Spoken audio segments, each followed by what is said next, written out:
লন্ডনে প্রধান উপদেষ্টা অধ্যাপক ডক্টর মোহাম্মদ ইউনূসের সঙ্গে বিএনপির ভারপ্রাপ্ত চেয়ারম্যান তারেক রহমান সাক্ষাৎ করবেন শুক্রবার সকাল ৯টা থেকে ১১টায়। সকালে রাজধানীর গুলশান কার্যালয়ে সাংবাদিকদের এই কথা জানিয়েছেন বিএনপি মহাসচিব মির্জা ফখরুল ইসলাম আলমগীর। দেশের জন্য এ বৈঠক ইতিবাচক হবে বলেও আশা প্রকাশ করেন তিনি। মির্জা ফখরুল বলেন, অধ্যাপক ইউনূসের সাথে বৈঠকে ভারপ্রাপ্ত চেয়ারম্যান তারেক রহমানকে যে কোনো সিদ্ধান্ত নেওয়ার এখতিয়ার দিয়েছে বিএনপির স্থায়ী কমিটি। বৈঠকটি রাজনৈতিক সংকট কমানোয় গুরুত্বপূর্ণ। এটি থেকে দেশের চলমান সমস্যাগুলো সমাধানের সম্ভাবনা রয়েছে। পরে মির্জা ফখরুল বলেন, বিএনপি সংস্কার চায় না, শুধু নির্বাচন চায়, এটা একটা প্রোপাগান্ডা। বিএনপি সবার আগে সংস্কারের কথা বলেছে। দলটিকে নিয়ে যত ষড়যন্ত্রই করা হোক না কেন, দলকে সহজে শেষ করা যাবে না।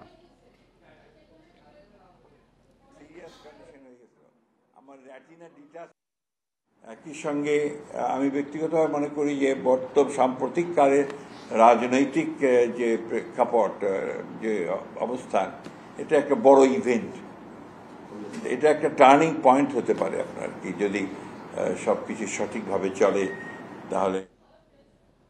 4 দিনের রাষ্ট্রীয় সফরে লন্ডনের হিথ্রো বিমানবন্দরে পৌঁছেছেন প্রধান উপদেষ্টা অধ্যাপক মোহাম্মদ ইউনূস। বাংলাদেশ সময় দুপুর 12:30টার দিকে সেখানে পৌঁছান। এ সময় বিমানবন্দরে তাকে স্বাগত জানান যুক্তরাজ্যে নিযুক্ত বাংলাদেশের হাই কমিশনার আবিদা ইসলাম। এর আগে সোমবার সন্ধ্যা 7:30টার দিকে প্রধান উপদেষ্টা এবং তার সফরসঙ্গীরা শাহজালাল আন্তর্জাতিক বিমানবন্দর থেকে রওনা হন। দায়িত্ব নেওয়ার পর এটি অধ্যাপক ইউনূসের প্রথম ইউরোপ সফর। বুধবার লন্ডনে ব্রিটিশ প্রধানমন্ত্রী কিয়ার স্টারমারের সঙ্গে দ্বিপাক্ষিক বৈঠক করবেন।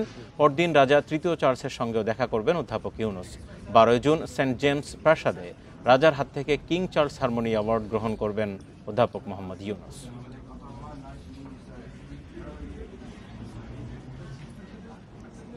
কিং চার্লস হারমোনি অ্যাওয়ার্ড গ্রহণ করবেন এবং তাকে এই পুরস্কারে ভূষিত করা হয়েছে। আপনারা জানেন এটা অত্যন্ত একটা প্রেস্টিজিয়াস অ্যাওয়ার্ড, সেটা একটা বিষয়। এছাড়া এখানে ওনার একটি চাটাম হাউস বলে ব্রিটেনে অত্যন্ত প্রভাবশালী থিঙ্ক ট্যাঙ্ক রয়েছে যারা আন্তর্জাতিকভাবে কাজ করে, সেই চাটাম হাউসে ওনার একটা বক্তব্য দেওয়ার কথা রয়েছে। জুলাই গণহত্যার বিভিন্ন মামলায় আসামির সংখ্যা বেশি থাকায় কে দোষী আর নির্দোষ তা নিশ্চিত করতে বেশি সময় লাগছে, জানিয়েছেন স্বরাষ্ট্র উপদেষ্টা জাহাঙ্গীর আলম চৌধুরী।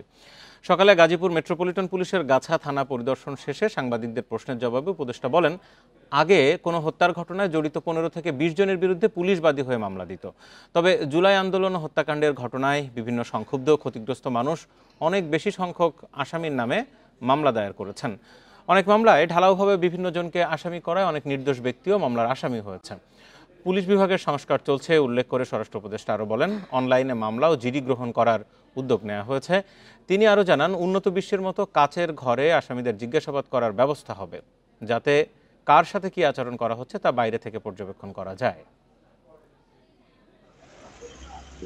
আগে হয়তো 10 জন 15 জনের নাম থাকতো আর কতগুলি বেনামে দিয়ে পুলিশ মামলা দিত। আর এইবার হইতে কি আপনারা মামলা দিচ্ছেন, 10 জন 15 জনের নাম দিচ্ছেন, 200-250 বেনামি লোক দিচ্ছেন। এই জন্য কিন্তু ইনভেস্টিগেশনও দেরি হয়ে যাচ্ছে। এই জনগণের কতগুলি অনেক, হ্যাঁ, এর ভিতরে অনেক দোষী আছে, অনেক নির্দোষী লোকেরও আপনার সে আসামি করে দিচ্ছে। এই জন্য সীমান্ত দিয়ে মঙ্গলবার আরও 25 জনকে বাংলাদেশে পুশিন করেছে ভারতের সীমান্তরক্ষী বাহিনী বিএসএফ। বাংলাদেশি নাগরিক দাবি করে রাতে দিনাজপুর ও মেহেরপুরে সীমান্ত দিয়ে তাদেরকে পুশিন করা হয়। সোমবার রাতে দিনাজপুরের বিরল উপজেলার এনায়েতপুর সীমান্ত দিয়ে 13 জনকে পুশিন করা হয়। বিজিবি বলছে তাদের মধ্যে 9 শিশু, 2 জন নারী ও 2 জন পুরুষ রয়েছে। আটকের পর এই 13 জনকে বিজিবির এনায়েতপুর ক্যাম্পে নেওয়া হয়েছে। গত 29 মে একই সীমান্ত দিয়ে আরও 13 জনকে পুশিন করে বিএসএফ। এদিকে মেহেরপুরের মুজিবনগরের জয়পুর সীমান্ত দিয়ে আরও 12 জনকে পুশিন করেছে বিএসএফ।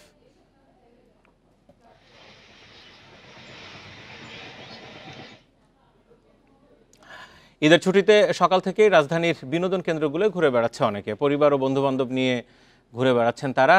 আরও জানবো, এই মুহূর্তে লালবাগ কেল্লা থেকে আমার সাথে রয়েছেন সহকর্মী মামুনুর রহমান। মামুন, আপনি বিভিন্ন জায়গায় ঘুরেছেন, একটু এখন লালবাগে আসলে লোকজনের ভিড় কেমন? প্রচণ্ড গরম তো বাইরে।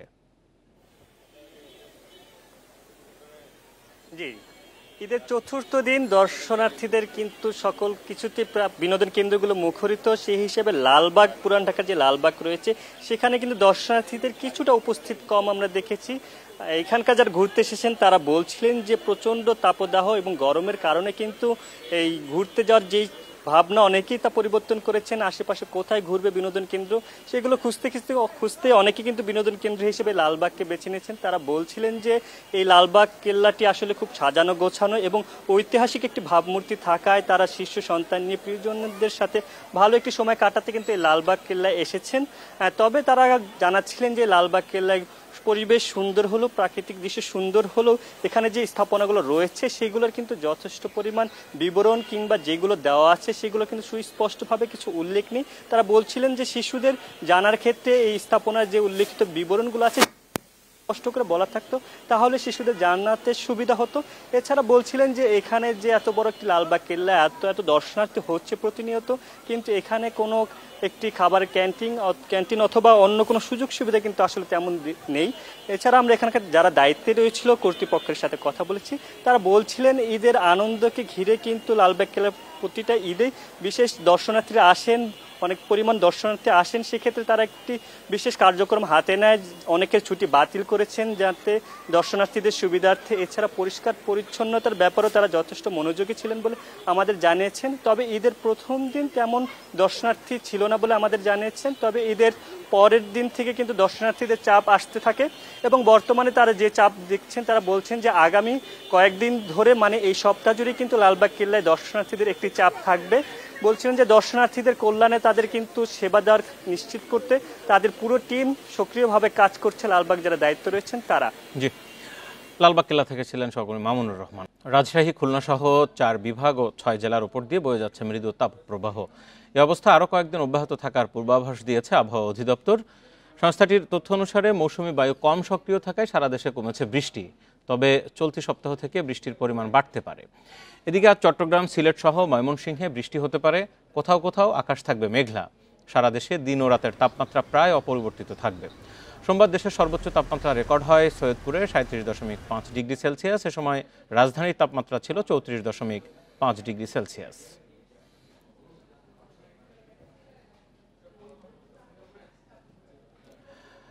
কাল মধ্যরাত থেকে শেষ হচ্ছে সমুদ্রে মাছ ধরার 58 দিনের নিষেধাজ্ঞা। এ কারণে সাগরে মাছ ধরতে যাওয়ার শেষ সময়ের প্রস্তুতি নিচ্ছেন জেলেরা। এবারই প্রথম ভারতের সঙ্গে মিল রেখে এই অবরোধ দেয়া হয়। দুই দেশের একসঙ্গে অবরোধের কারণে এবার অনেক বেশি ইলিশ ধরা পড়বে বলে আশা জেলেদের। সাগরে যাত্রার জন্য শেষ সময়ের প্রস্তুতির ব্যস্ততায় রয়েছে তারা। এদিকে অবরোধ শতভাগ সফল হওয়ায় জেলেরা কাঙ্ক্ষিত মাছ শিকার করতে পারবেন বলে আশা মৎস্য বিভাগের। গত 15 এপ্রিল থেকে 11 জুন পর্যন্ত সাগরে মাছ ধরার নিষেধাজ্ঞা দিয়েছিল সরকার। আমরা জাল ধরি সব সারিয়া কমপ্লিট করছি, এখন আমরা সাগরের দিকে যাব। সাগরে গেলে যদি মাছ পোনা পাই তাহলে বিক্রি করে তো মনে করেন আমাদের সংসার ভালো ঠিক মতন চলবে, আর যদি না পাই তো দেনায় আমরা ডুবে হয়ে গেছি। জেলে এবং সর্বস্তরের জনগণকে সাথে নিয়ে আমরা সঠিকভাবে পালন করতে পেরেছি এবং এর ফলে আমরা আশা করছি যে আমাদের সমুদ্রে যে 475 প্রজাতির মাছ আছে সেটা সুষ্ঠুভাবে প্রজনন করতে পেরেছে। এর ফলে রাজধানীর পল্লবী থেকে এক অটোরিকশা চালকের গলাকাটা মরদেহ উদ্ধার করেছে পুলিশ। নিহতের নাম রাকিবুল ইসলাম সানি ওরফে পেপার সানি। পরিবারের দাবি এলাকার চিহ্নিত মাদক ব্যবসায়ী জিন্দা সহ আরও কয়েকজন এই হত্যায় জড়িত। এ নিয়ে পল্লবী থানা পুলিশ বলছে মাদক সংক্রান্ত পূর্ব বিরোধের জের ধরে এই হত্যাকাণ্ড ঘটেছে। এর আগে সকালে পল্লবী থানার মিল্লাত ক্যাম্প থেকে রাকিবুলের মরদেহ উদ্ধার করা হয়, পরে থানায় নিয়ে যাওয়া হয়। পরিবারের অভিযোগ, গত রমজানেও অভিযুক্তরা নিহত রাকিবুলের উপর হামলা চালায়। সে সময় এ বিষয়ে থানায় অভিযোগ জানানো হলেও পুলিশ কোনো ব্যবস্থা নেয়নি।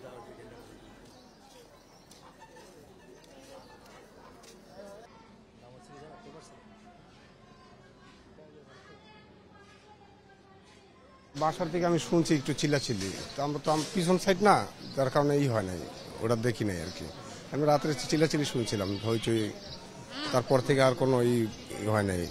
সকালবেলা ঘুমাতে উঠছি যখন, তখন শুনি যে এদিকে ডেড বডি ফালানো। এখানে আসলাম, মামলা তো নিচ্ছে না, যে অভিযোগ না কি বলে এটা হবে, পরে আমরা তদন্ত করে আমরা যাব ফিল্ডে। ঠিক আছে, তদন্ত করলো না, কিছু না প্রশাসন। এখানে বারবার ফোন দিচ্ছি, স্যার আমাদেরকে হুমকি দিচ্ছে, আপনারা একটু আইসা যদি ওদেরকে বলেন তাহলে হয়তো একটু ভয় পাবে, কিন্তু ওনারা কেউ আসলো না। ঘটনাস্থল পরিদর্শন করার ফলে আমরা তথ্য প্রমাণগুলা যেগুলো পেয়েছি এগুলোকে যাচাই বাছাই করে আমরা যে আসামিদের সম্পর্কে আমরা কিছু তথ্য পেয়েছি, এগুলোকে আমরা যাচাই বাছাই করে আমরা গ্রেপ্তার করি। ঘটনাস্থলে আশেপাশে যারা বসবাস করে তারাও অনেকেই বলেছে যে মাদককে কেন্দ্র করে এটা করেছে। কুষ্টিয়ার একটি ভবনের গ্যারেজে একটি বিলাসবহুল ল্যান্ড ক্রুজার এসইউভি পাওয়া গেছে, যা ঝিনাইদহ 4 আসনের নিহত সাবেক এমপি আনোয়ারুল আজিমের বলে ধারণা করা হচ্ছে। গাড়িতে নাভানা মোটরসের সার্ভিসিংয়ের কিছু কাগজপত্র পাওয়া গেছে, যেখানে মালিক হিসেবে এমপি আনোয়ারের নাম লেখা রয়েছে। কুষ্টিয়ার পুলিশ লাইন্সের সামনে অবস্থিত সাফিনা টাওয়ারের পার্কিংয়ে 3 মাস আগে টয়োটা ল্যান্ড ক্রুজার প্রাডো ব্র্যান্ডের কালো রঙের গাড়িটি রাখা হয়। গত 3 মাস ধরে গাড়িটি সেখানে পড়ে থাকায় সন্দেহ সৃষ্টি হলে গাড়ির মালিকের সন্ধানে নামে পুলিশ। সোমবার রাতে কিছু কাগজপত্রে গাড়িটির মালিক হিসেবে কলকাতায় হত্যাকাণ্ডের শিকার এমপি আনারের নাম পাওয়া যায়। এ বিষয়ে কুষ্টিয়া মডেল থানার ওসি মোশাররফ হোসেন বলেন, গাড়িটির মালিকানার তথ্য দিতে সময় নিয়েছে ভবন মালিক। গাড়ির মালিকানা নিশ্চিতের পর আইনগত ব্যবস্থা নেওয়া হবে।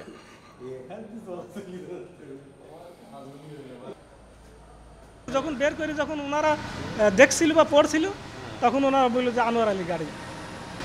3 মাস মতন হবে এই গাড়িটা আসছে।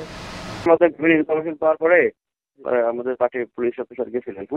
তারপর বাড়ি মালিকের সাথে কথা হয়েছে, ওনার ওইভাবে নাই, দেখি উনি সঠিকভাবে আজকে কি বলতে চান। তারপর যদি এরকম না হয় তাহলে আমরা আমাদের আইনগত ব্যবস্থা নেব আর কি। বলতে পারে না এখনো। মে মাসে বিশ্বব্যাপী খাদ্যপণ্যের দাম 0.8% কমেছে। বিশেষ করে ভোজ্য তেল ও চিনি জাতীয় পণ্যের দাম বেশি কমেছে। তবে চালের দাম কিছুটা বেড়েছে বলে জানিয়েছে জাতিসংঘ খাদ্য ও কৃষি সংস্থা FAO। সংস্থাটির ফুড প্রাইস ইন্ডেক্স অনুযায়ী আর্জেন্টিনা ও ব্রাজিলে ভালো ভুট্টার ফলন এবং বৈশ্বিকভাবে গমের চাহিদা কমার কারণে শস্য ও খাদ্যশস্যের দাম মে মাসে 1.8% কমেছে। সংস্থাটি বলছে, উৎপাদন বৃদ্ধি এবং যুক্তরাষ্ট্রের চাহিদা কমায় মে মাসে ভোজ্য তেলের দাম 3.7% কমেছে। চিনির দাম কমেছে 2.6%। যদিও চাহিদা ও ডলারের মূল্য কমায় চালের দাম কিছুটা বেড়েছে। এছাড়া মাংস ও দুগ্ধজাত পণ্যের দামও বেড়ে গেছে। বিশ্লেষকরা বলছেন, উচ্চ উৎপাদন বিশ্বব্যাপী সরবরাহ স্থিতিশীল রাখার পাশাপাশি খাদ্যপণ্যের দাম নিয়ন্ত্রণে সহায়ক হবে। আজ থেকে শুরু হয়েছে বাংলাদেশি হজযাত্রীদের ফিরতি ফ্লাইট। চলবে 10 জুলাই পর্যন্ত। দিনভর সৌদি আরব থেকে বাংলাদেশে আসবে 12টি ফ্লাইট। প্রথম দিন দেশে ফিরবেন 4,904 জন হজযাত্রী। বাংলাদেশ থেকে এবছর হজ পালন করেছেন 86,958 জন।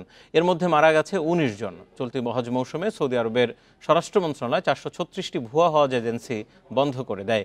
একই সাথে আইন লঙ্ঘন করায় 462 জনকে গ্রেপ্তার করা হয়। এদিকে চলতি বছর পবিত্র হজ পালন করতে সৌদি আরবে গিয়ে এখন পর্যন্ত চিকিৎসা নিয়েছে 190 বাংলাদেশি। এছাড়া দেশটির সরকারি হাসপাতালে ভর্তি রয়েছে 23 জন। চাঁদ দেখা সাপেক্ষে এবার হজ অনুষ্ঠিত হয় 5 জুন।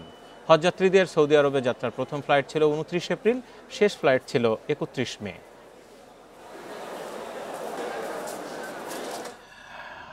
ফিরতি হজ ফ্লাইটের খবর নিয়ে এই মুহূর্তে সরাসরি আমার সাথে যুক্ত হয়েছেন সহকর্মী আদিলুর রহমান। আদিল, দুপুরের দিকে যে ফ্লাইটটি আসার কথা ছিল 400 জনেরও বেশি হজযাত্রী নিয়ে, সেটির সর্বশেষ কি খবর আর বাদবাকিটা জানাবেন।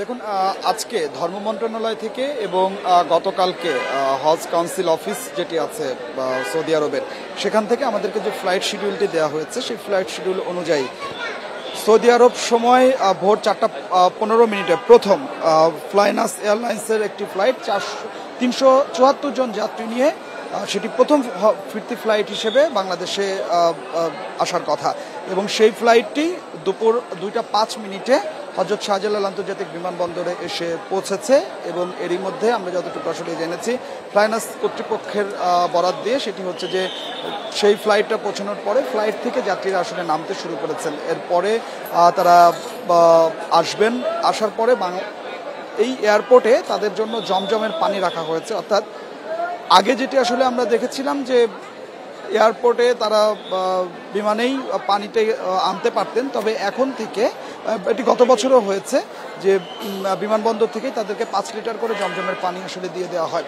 তো এর বাইরে গিয়ে আসলে যেটি আমরা জানতে পেরেছি যে আজকে দিনভর 12টি ফ্লাইট ফিরবে। এর মধ্যে ফ্লাইনাস এয়ারলাইন্সের 6টি ফ্লাইট, সৌদি এয়ারলাইন্সের 5টি ফ্লাইট এবং বাংলাদেশ এয়ারলাইন্সের 1টি ফ্লাইট। এই মোট 12টি ফ্লাইটে 4,900 জনের মতো হজযাত্রী তারা আজকে বাংলাদেশে এসে পৌঁছবে।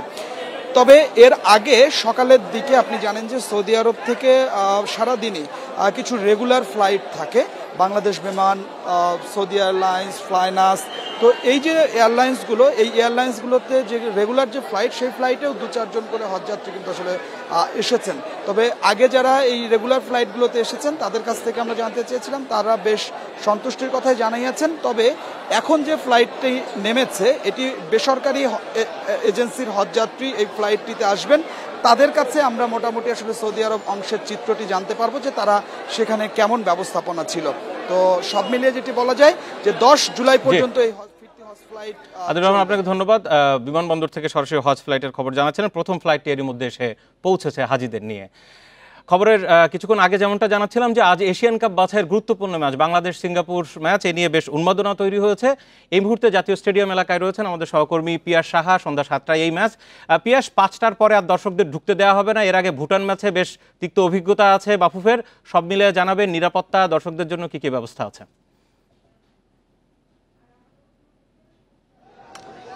শুরুতেই জানিয়ে রাখি, আজকে কিন্তু এই দিনটা অবশ্যই দেশের ফুটবল প্রেমীদের জন্য। যে দিনের অপেক্ষা ছিল বাংলাদেশ সিঙ্গাপুর ম্যাচের, সেই দিনটা কিন্তু চলে এসেছে। আপনি যেমনটি জানাচ্ছিলেন, সন্ধ্যা 7টার দিকে ম্যাচটি অনুষ্ঠিত হবে এবং বাফুফে আমাদের গতকাল যেটি জানিয়েছিল, আসলে গেট তারা এই স্টেডিয়ামে ঢোকার জন্য দুপুর 2টার দিকে খুলে দেওয়ার কথা ছিল। এখন কিন্তু 2টোর বেশি বাজে। আসলে যদি বলতে চাই তাহলে এখন পর্যন্ত কিন্তু আসলে বাফুফে যে স্টেডিয়ামে ঢোকার 4টি গেট রয়েছে, সেই 4টি গেটের কোনো গেটই খুলেনি। এখানে দর্শকরা ঠিক সকাল 10টার থেকে আসা শুরু করেছে। 10টার থেকে এখন বাজে প্রায় 2:30টার মতো। তখন থেকে কিন্তু তারা এখানে অপেক্ষা করছে শুধু স্টেডিয়ামে ঢোকার জন্য।